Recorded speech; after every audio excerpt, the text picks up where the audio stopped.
buddy boy, my longtime patron and general subscriber and Twitter follower, Reverse Spectrum, asked me to do a random drunk-ass anime history video. He said, you should continue that series, and it just so happened he sent me that tweet right when I was drunk as shit. So I thought, this is an appropriate time. Oh my god, I suddenly feel really hot. It suddenly feels incredibly hot in my room. I'm tempted to take my shirt off, but I don't want you to see my gross, fat body. So, okay. I want to talk about a concept that's been on my mind a lot lately. And I want to do a full video on this. I haven't written any full videos in a little while. My patrons will know why, because I've done some patron exclusive videos about it. But generally I haven't been up for writing a full video lately. I've been doing a lot of vlogs while I wait for the Devu and Ben Saint to move in with me. Anyways, I want to talk about the concept of Bathos. Bathos with a B. It's like pathos, but it's Bathos. It's got a B at the start. So Bathos is an idea of sort of anticlimax. It's an idea of pathos taken too far. I recommend looking up the Wikipedia definition of this or just searching it on Google. But it's pretty interesting because the idea of Bathos is essentially that when you make something so pathetic, so filled with pathos, that it's overwrought and over the top and just gone way too far, then it becomes hilarious. It goes full circle into being something comedic. Now, if you know anything about awesomely bad movies, and you're probably familiar with this concept. You're probably familiar with Bathos, which is where something's trying so hard to be good and so hard to be emotional, but it doesn't have the chops for it. So it comes off as stupid and bad and bland. But the funny thing about Bathos is that you can tap into it intentionally. And I think, in my experience, no country is doing this better than Japan. I almost said no medium's doing this better than anime, but there's a lot of live action films that are tapping into it as well. If you want the perfect example, if you've ever heard of the film Machine Girl or any of the films by that director, Machine Girl is a movie that has moments of super ultra violence. Most of the movie is super bloody, super crazy, over the top violence. But the actual story is goofily over-the-top dramatic.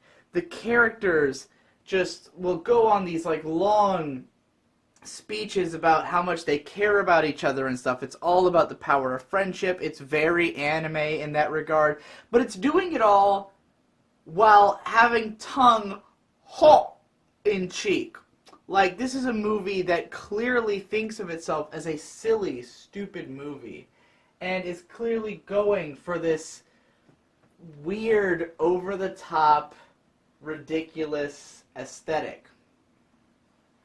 Which is interesting, because a lot of people say that awesomely bad is something you can only achieve on accident. That you can only make something truly awesomely bad unintentionally.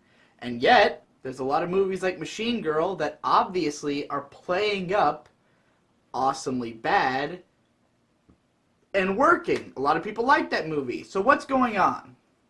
The answer is that awesomely bad is a narrow concept. Bathos is a concept not enough people are talking about. He says as he ate a bite of cheese and shell. And a few more bites. It's delicious.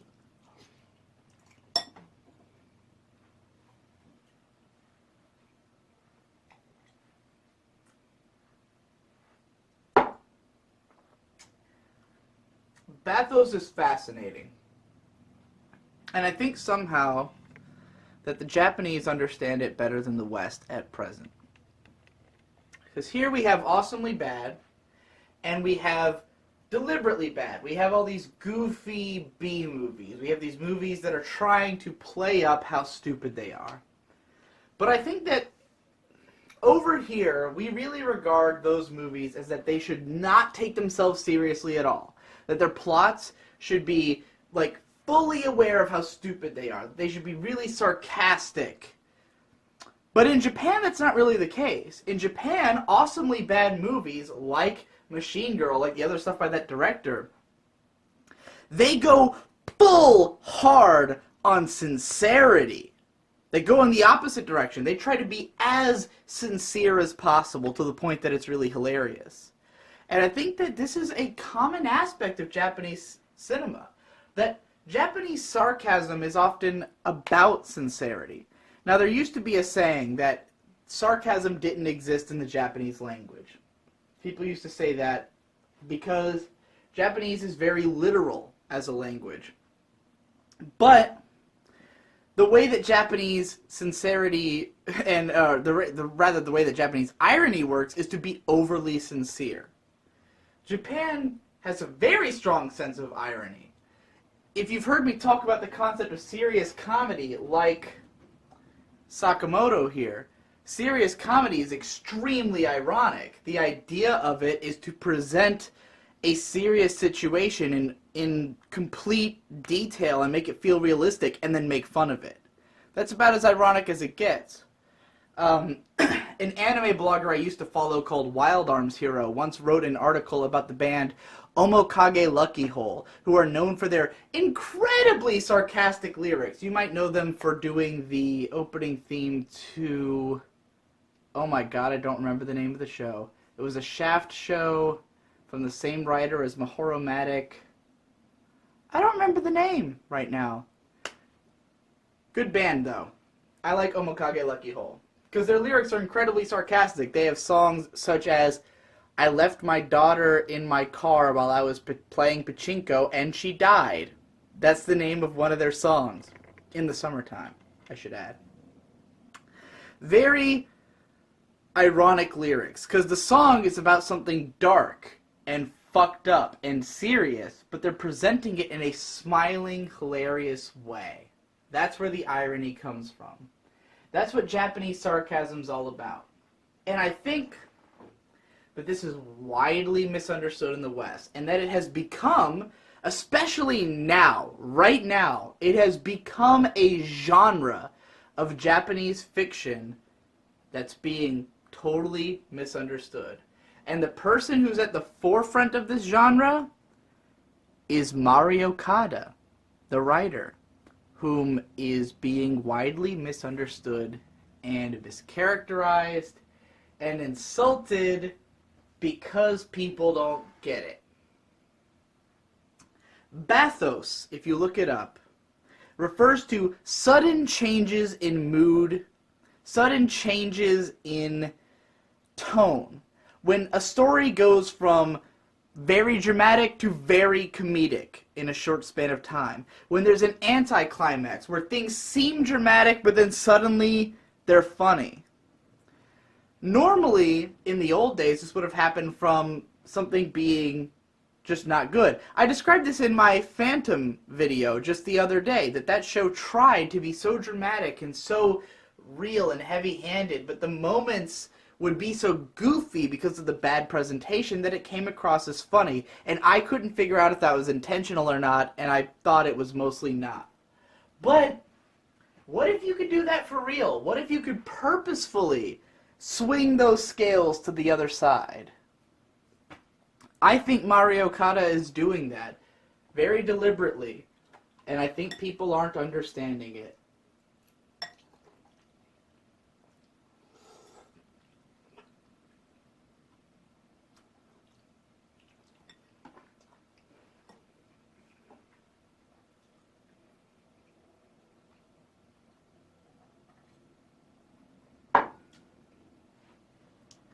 But before we get too deep into Mario Kada, let's talk about a couple of other writers.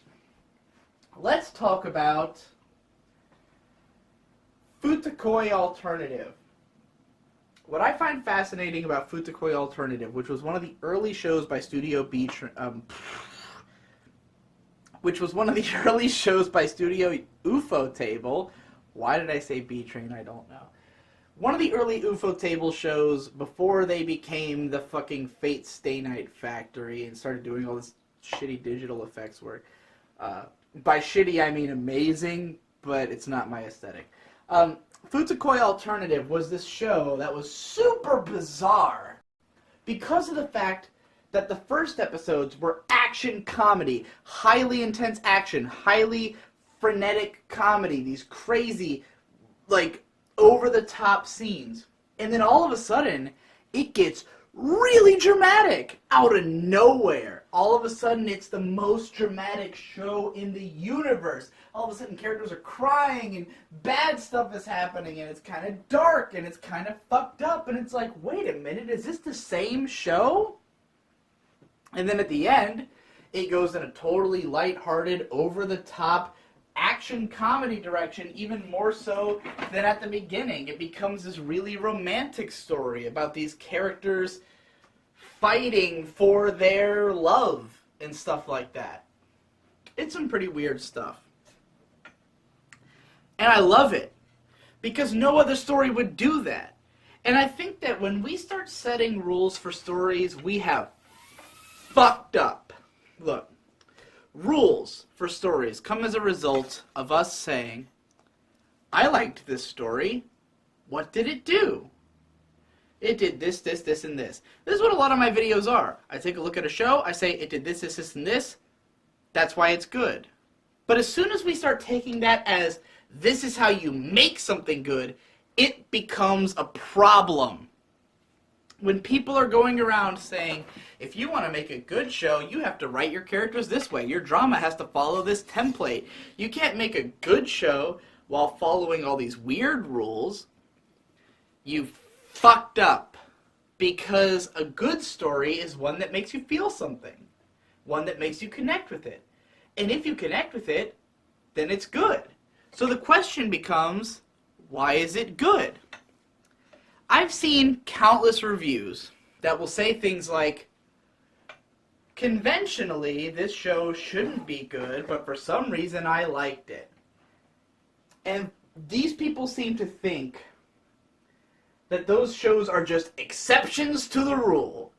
This show is totally different from what I understand to be a good show, so I guess it just somehow works. I don't know why. That's fucking lazy. If a show is good, then clearly it's following some kind of logic.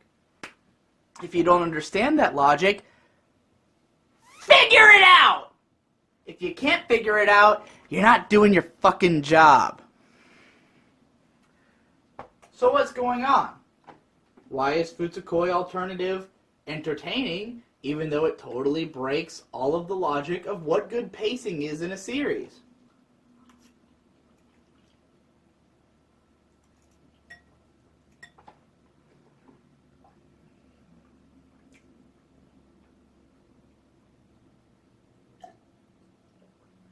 If you ask me, it's because the show taps into Bathos. It taps into this overblown, insane emotion. And I think that there's other shows that have done it just as well, if not better. The most famous example in anime would be Angel Beats. Angel Beats is fucking weird, and the reason it's fucking weird is that it was intended to be a lot longer than it was, and it had to get cut down for time. They only got one season, they wanted a lot more. Jun Maeda is a weird fucking writer who likes his stories to be long and detailed and full of weird stuff. You may know him as the writer of Air Cannon Clannad, Angel Beats, Little Busters, and Charlotte. Charlotte, which did not receive quite the level of acclaim that Angel Beats did, because somehow it failed at trying to do what Angel Beats succeeded at. What Angel Beats succeeded at is that the comedy was actually pretty funny. People liked the characters. People liked the drama. When it got to the ending was fucking ruthlessly tear-jerking. I cried like a baby at the end of Angel Beats in a way I haven't at any other anime. And following conventional logic, Angel Beats shouldn't have been good, because the pacing was all over the place. Every episode felt totally different, and yet somehow it capitalized on every emotion it was going for perfectly. When it wanted to be funny, it was funny. When it wanted to be dramatic, it was dramatic. When it wanted to be sad, it was sad. When it wanted to make you cry, it could make you cry. It made you switch between emotions. Sometimes those emotions were jarring. There are parts of the show that I thought I hated the first, when I watched it, like back in 2009. There were parts, 2010 rather, there were parts that I fucking hated because the tone changed all of a sudden. I didn't understand what was happening. I was like, why? I was so used to what you were doing. Why are you doing something else? But it would always win me over. Every time it wanted to make me cry, it did. Every time it wanted to make me laugh, it did. It's a fascinating thing, because we've taught ourselves that narrative is supposed to flow in a certain way, that it's supposed to sort of pick one or integrate them in a way that makes sense. Keep your comedy far away from your drama. Have your comedic moments, wait a few episodes, build up the drama, punch us in the chest. I mean, it makes sense, but it's not logical, because the reality is we can be affected by something sudden. We can be affected by something like Angel Beats. I don't think you have to look very hard to figure that out, because that show is really popular. People love Angel Beats. Not only is it successful, it's critically well acclaimed. And when I say critically, I don't mean necessarily by the conventional definition of critics, people who see themselves as culture critics who are smarter than everyone else. Those people tend to have a lot of very specific standards, which Angel Beats might not meet. But Angel Beats is rated highly. If you look at what people score the show, it's a good score. If you look at something like Charlotte, it falls short. When I say Charlotte is critically not well liked, I don't just mean among the elite. I mean, the show's got like a 6 point something on Mal, and it's hard to get that low on Mal. Angel Beats is beloved. It made people feel things. It made people cry. It made people laugh. It made people feel, in spite of breaking so many rules, so much conventional wisdom. And I think it did that because Bathos is entertaining. It's something that taps into human emotion. And the reason it works so well is that real life is sudden. Real life comes out of nowhere. Real life hits you in the fucking face sometimes, Real life doesn't conform to what you're expecting. It doesn't conform to what makes sense narratively. It doesn't just... Look. If I had to explain Bathos best, this isn't a direct comparison, but it makes sense to me. There was a period, September, about 5 years ago, I want to say, my mom suddenly got cancer. Stage 4 Burkitt's lymphoma. We were told that if we had brought her to the hospital 1 day later, she would have been dead. My mom was literally on death's door and had no idea. She just suddenly noticed she had spots all over her body, red spots.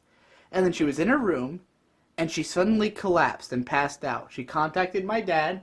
He took her to the hospital, and they said, yeah, she's got stage 4 cancer of a rare cancer, a cancer that no one her age gets. It's a cancer, Burkitt's lymphoma is a cancer that most people either get when they're really old or really young. It's almost never seen in women in their late 40s. It was out of nowhere. None of us saw it coming. Life's like that sometimes. Sometimes suddenly, BAM! Something fucked up and dramatic happens in your life. And I think that's why Bathos works.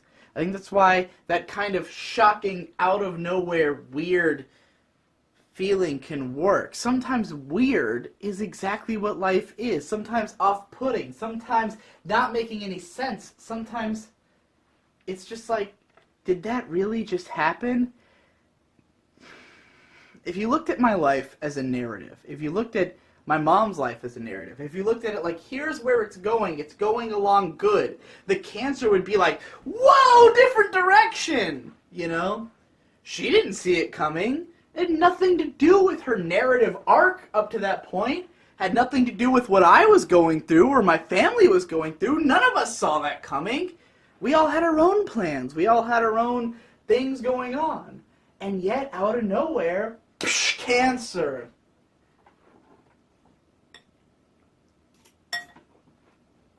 Funny thing about that,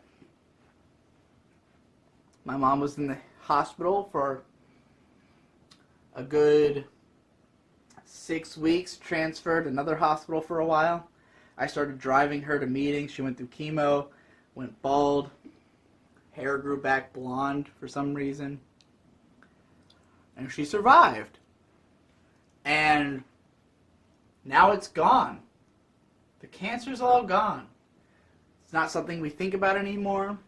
It's not a part of our life anymore. It's gone. Just gone. What a weird plot thread. What a plot thread that came out of nowhere, really didn't go anywhere, and disappeared. Weird. Life's weird. Weird stuff happens. Doesn't make sense. Why would the story go that way? Who would write something so inconsistent, so unbelievable as stage 4? Cancer. Out of nowhere, about to die, cancer. And then it disappears. Sure is an anticlimax. Sure doesn't make a whole lot of sense. But it happened. God, that's weird. What's up with that?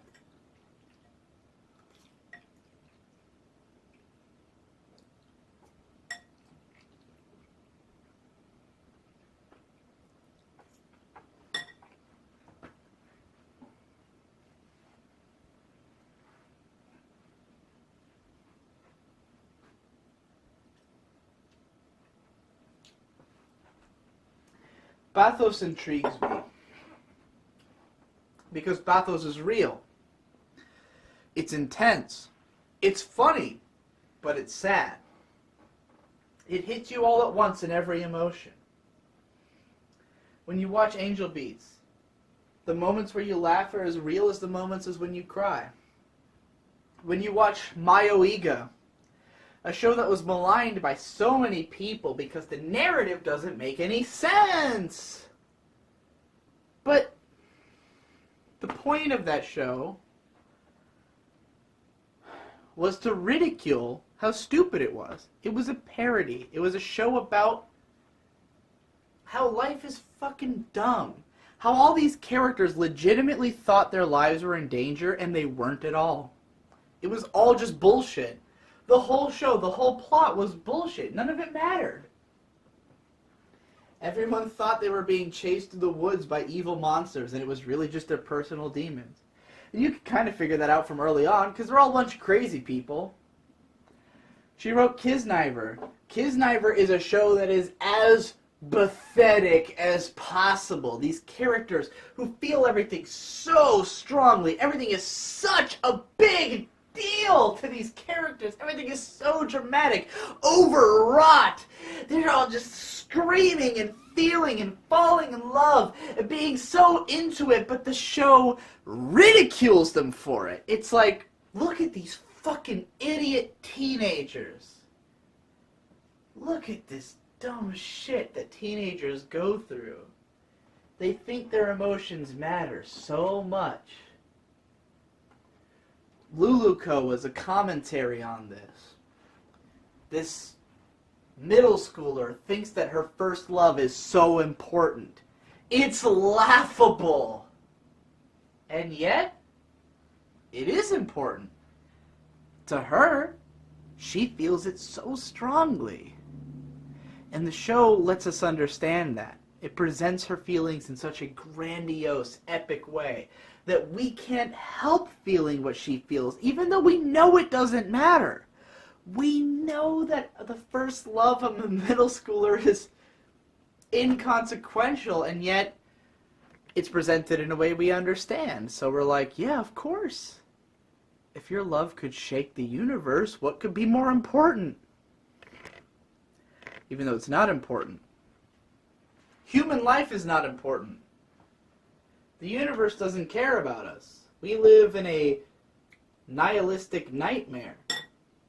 There's no God. There's no higher power. We amount to nothing. When we die, our consciousness stops and we sink into the soil and there's nothing left.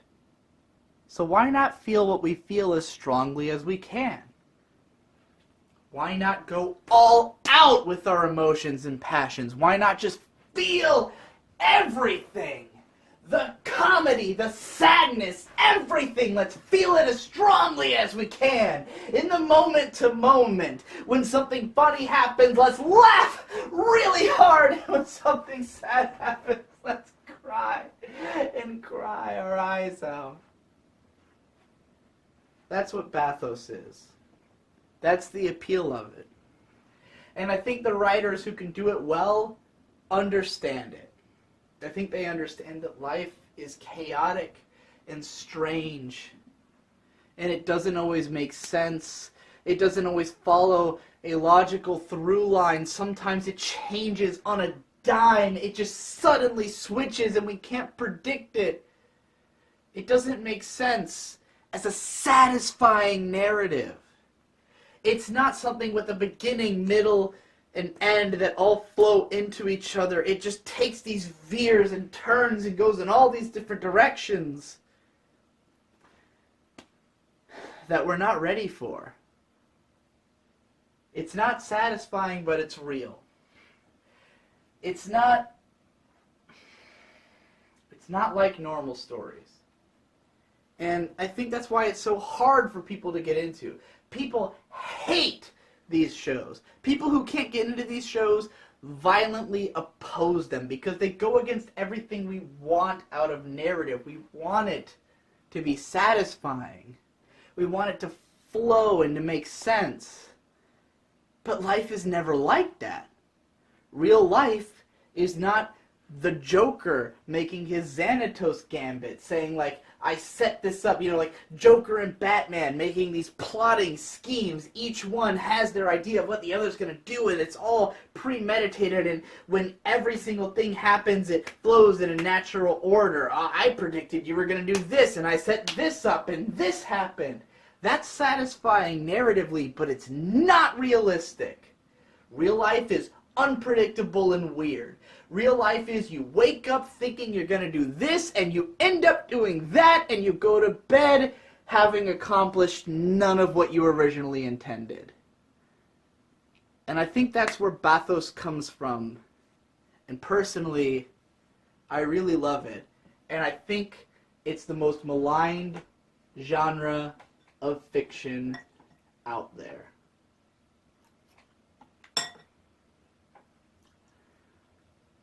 See you in the next one.